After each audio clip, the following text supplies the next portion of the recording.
Paris in the 1920s was filled with artists, painters, writers, dancers, and singers who flocked there to pursue their passions.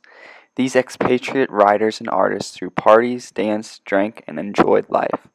As Ernest Hemingway said, "If you are lucky to have lived in Paris as a young man, then wherever you go for the rest of your life, it'll stay with you, for Paris is a movable feast."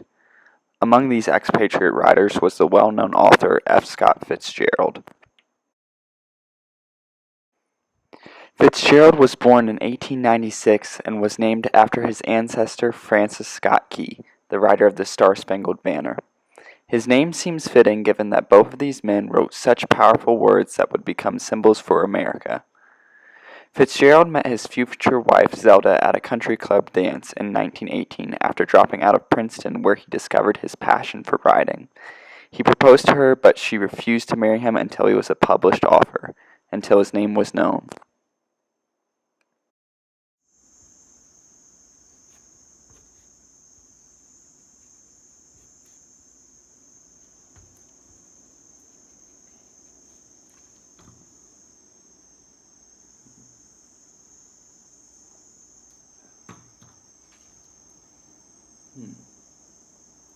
You don't write because you want to say something.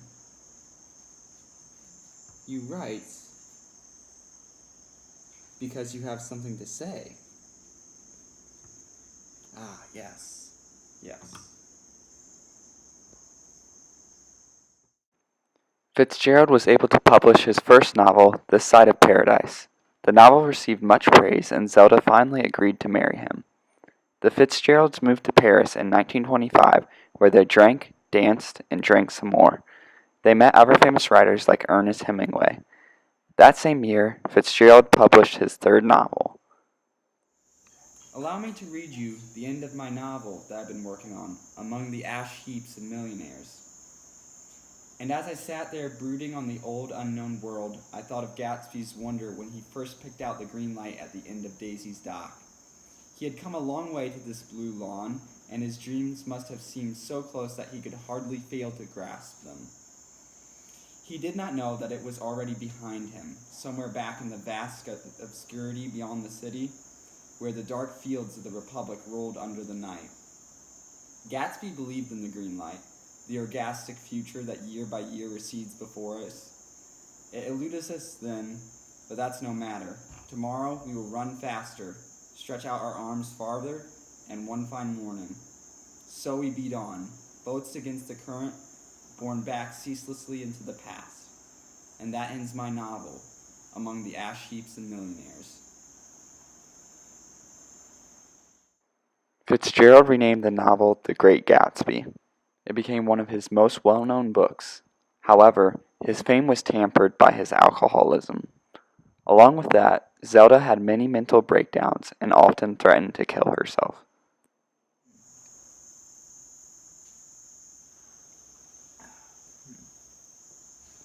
Zelda! Zelda, what are you doing? No, Zelda, get down from there. Please, get down, please. Although F. Scott Fitzgerald may not have received as much fame until after he passed, he is remembered as one of the great writers of the 1920s.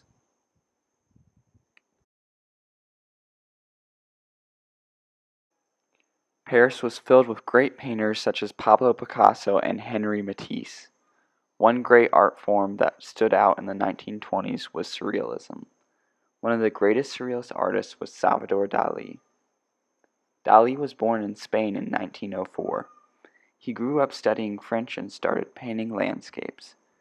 However, he was expelled from San Fernando Academy of Art in Madrid for refusing to be examined in the theory of art because the judges, in his words, were incompetent.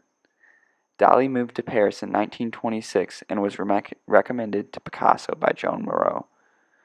There he was introduced to the Surrealist group. One of the peculiar things Dali would do was to fall asleep with a tin plate on his lap and a spoon in his hand, so that as soon as he drifted off to sleep, he would be awakened.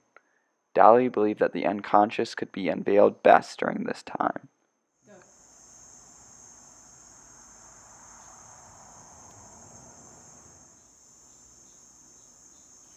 Daddy, Dali, Dali, Dali.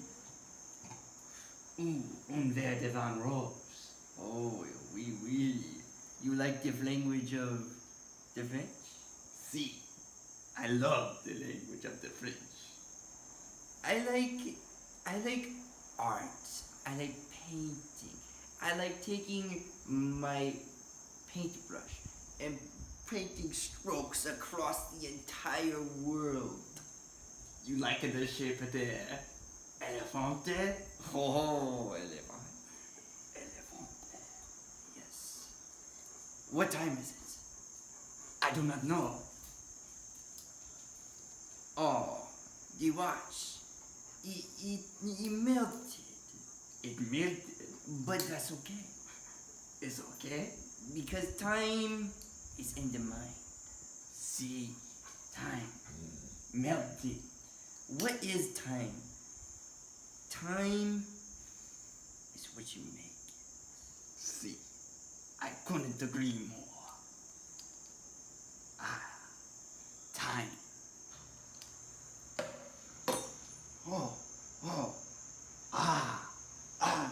see.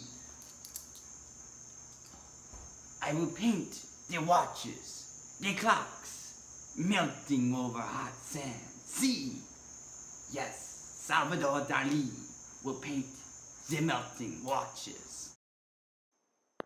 This would become one of Salvador Dali's most famous paintings, The Persistence of Memory. Although Dali was kicked out of the Surrealist group because of his political views, he remains as one of the most well-known Surrealist artists.